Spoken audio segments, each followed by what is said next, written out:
Сәлем достар, бүгін біз сіздермен айнымалы тоқ генератор тақырыбына берілген есептерді шығарамыз. Бұл бізде Арман ПВ баспасынан 11 сынып оқулығының 4-ші жаттығуының есептері. Бірінші есепте былай дейді. Ауданы 200 см квадрат раманы индукциясы 0,2 Тесла магнит өрісінде 8 секундтың -1 дәрежесі жиілікпен айналдырады дейді. Бірінші, раманы тесіп өтетін магнит ағынның өзгеру заңын, екінші, рамада пайда болатын электр қозғаушы күшінің индукциялық өзгеру заңын жазыңыз дейді. Енді алдымен берілгенін жазып алайық. Яғни бірінші есептің берілгені, бізге ауданы берілген екен раманың 200 см квадрат, және индукциясы берілген, рама орналасқан магнит өрісінің 0,2 Тесла дейді. Сонымен қатар магнит өрісінің жаңағы жиілігін берген, айналатын раманың, яғни нью тең 8 секундтың -1 дәрежесі дегеніміз герц деген сөз. Ал бізге табу керек магнит ағынның уақыт бойынша өзгерісін тап дейді. Және электр қозғаушы күшінің индукциялық уақыт бойынша өзгеріс теңдеуін табыңыз депті. Енді жазатын болсақ, яғни магнит ағыны дегеніміз өткен теориялық бөлімінде де қарастырдық. Bs көбейтілген косинус фиге тең. Бұндағы фи дегеніміз омега мен т-ның көбейтіндісі. Сондықта ф-мыз тең болады b көбейтілген s косинус омега т. Енді бізде b-дің мәні, s-тің мәні берілген. Бізге омеганың мәнін санмен жазатын болсақ, сонда т-ға байланысты ф-ның қандай да бір функциясын аламыз деген сөз. Енді онда бірінші омеганы есептеп алайық. Омегамыз тең болады 2π көбейтілген ньюға тең. Енді орнына қоятын болсақ 2 көбейтеміз, пидің мәні қала берсін, пи болып, ньюдің орнына 8-ді қоятын болсақ, онда демек омегамыз 16 пи радиан бөлінген секунд деген сөз. Енді функция ретінде ф-ны жазатын болсақ, яғни b-дің мәні сонымен бізде 0,2. Бір есе болатын жағдай, барлық санмен жазылатын мәндер функцияда, ол қбж-да болу керек. Ал енді 200 см квадрат дегеніміз s. Оны біз метр квадратқа айналдыратын болсақ, 0,102 метр квадрат болады деген сөз. Сонда енді s 0,102 көбейтеміз косинус омеганың орнына 16 пи көбейтілген т деп жазамыз.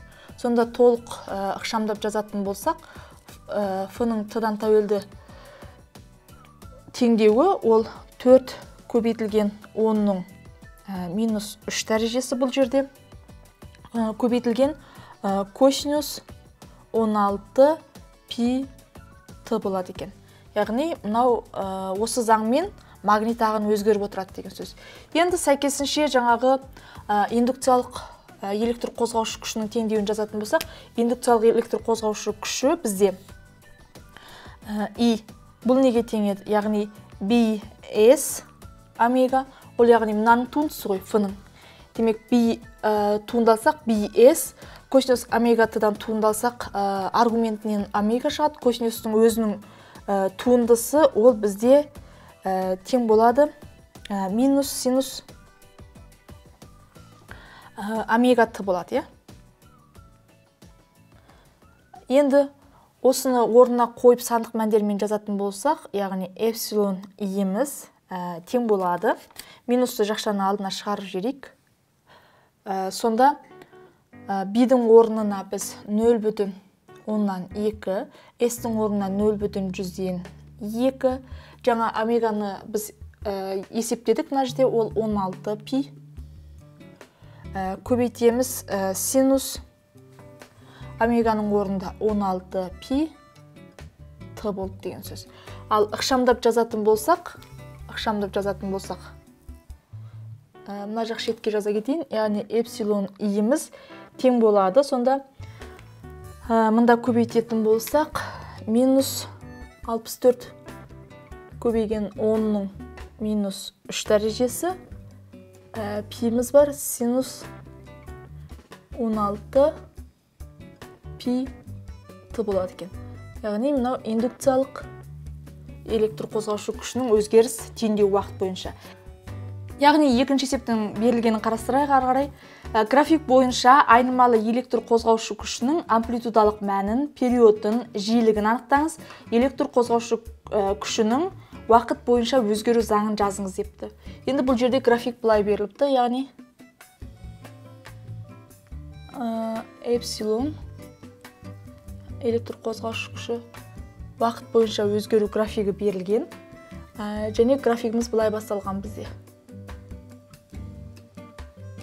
Аяқталған уақытын бізде 0,4 деп беріпті.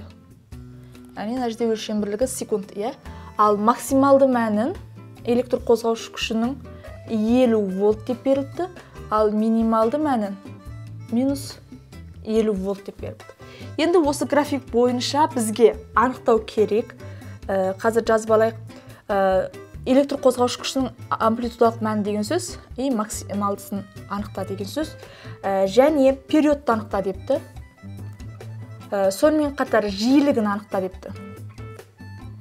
Соңында электр қозғаушы күшінің уақытқа тәуелділік теңдеуін жазыңыз депті. Енді қарастырайық. График бойынша қарай салсақ болады. Эпсилон и максималды мәні ол бізде 50 вольт. Және периодты.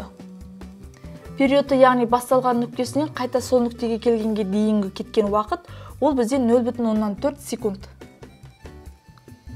Сонымен қатар бізге жиілігін анықта депті. Жиілігі ол периодқа кері шама. Демек, бір бөлінген 0,4 болса, бұл бізде 2,5 герц деген сөз. Яғни периодтың кері шамасы. Енді біз келесі эпсилонның теңдеуін жазатын болсақ, т бойынша ол эпсилон, яғни максималды амплитудалық мәні, және графикке қарайтын болсақ, бұл бастапта ең максималды мәнінен басталып тұр, демек ол бізде косинусоидалық деген сөз. Ал егер синусоидалық болса, ол 0-ден 0 нүктесінен басталады дейді. Сондықтан мына жерде косинус деп жазамыз. Омега т. Алдымен омеганы есептеп алайық. Қалған мәндері бізде бар. Омегамыз тең болады 2 пи ньюға. Сонда 2 пидің мәнін қалдыра берейік. Ал ньюдің орнына 2,5-ті қоямыз.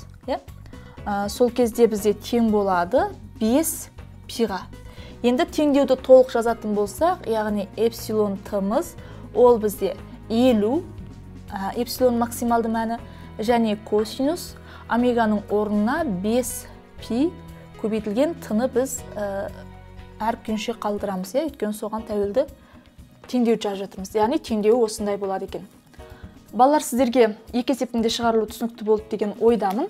Егер қандай да бір сұрақтарыңыз болса, видеоның астына пікір қалдырыңыз, мен сіздерге жауап беремін. Келесі сабақта кездескенше сау болыңыздар.